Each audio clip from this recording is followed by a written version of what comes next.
Michael could have been a television evangelist. He was suave and debonair. Frank was kind of like a 600-pound gorilla.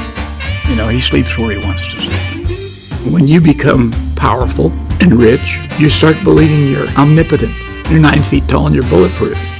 And unfortunately, that is a very dangerous situation. There were only 3 possibilities.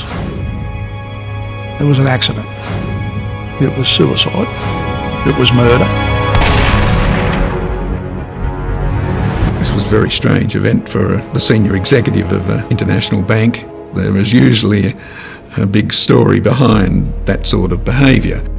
Our first job was to go down to Nugan Hand and marshal all the records.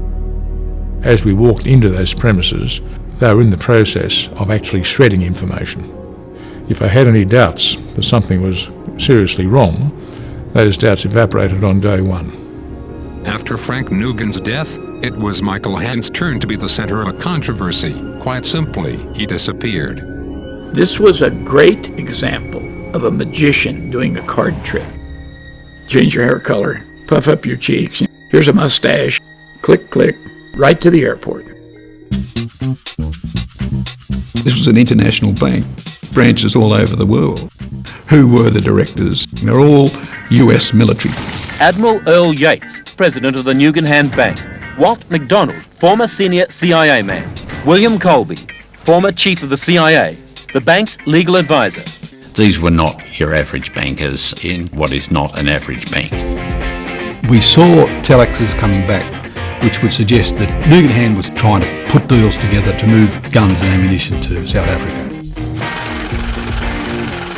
I had a firm belief at that stage that Michael Hand was a former CIA operative. We weren't Boy Scouts. You know, this wasn't a church camp.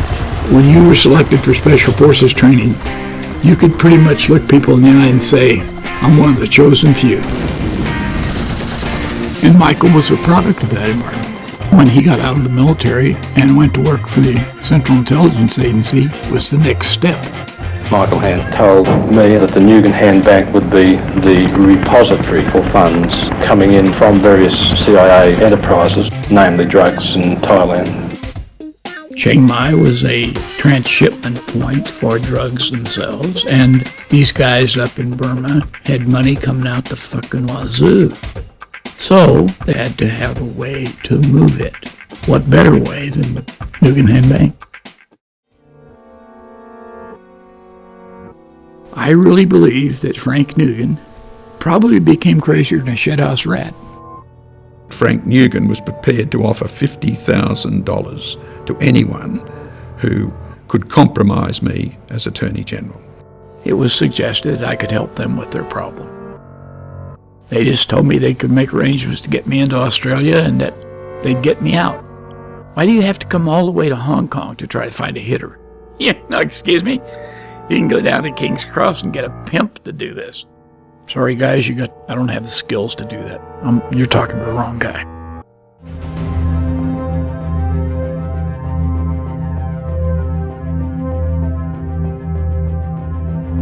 Michael instructed people to marginalize Frank Nugan. That was a bad plan because it played into Nugan's dysfunctionality. It's like giving a drunk monkey a hand grenade. It's not, will it go off? It's just, when's it going to go off? The ABC said that he'd been shot dead. And I just couldn't work out, was this a murder? Because I couldn't fathom in my own mind that it would have been a suicide. Probably an execution was my immediate assumption. He was carrying the list of names of all these drug traffickers and the name of the former head of the CIA, who does have a reputation for killing people when the need arises. Yeah, amongst his property was a Bible they found in the car, and in the Bible it was indicated to me that there were certain passages, sentences and words that were underlined. And I drew the inference from that the person or persons were a serious threat to his wife and children. It is undoubted that Nugan Hand Bank was involved in drug trafficking by sending money backwards and forwards between drug cartels. Why was no action taken against the directors of the board of that company? The Royal Commission was so dismissive of an American connection. Many people simply felt that it was a cover-up because it was in effect so superficial and so dismissive. It's like in the Western movies. It's horse shit and gun smoke. Maybe from the Australian side there was no evidence, but at one point Nugan Hand became the conduit bank for the CIA. Once you're dealing with corrupt governments and the CIA and the movement of monies, this was a change of direction from which we could never go back. The penny anti-organised crime was nothing compared with this. My view was that Michael Hand disappeared because he knew how to disappear.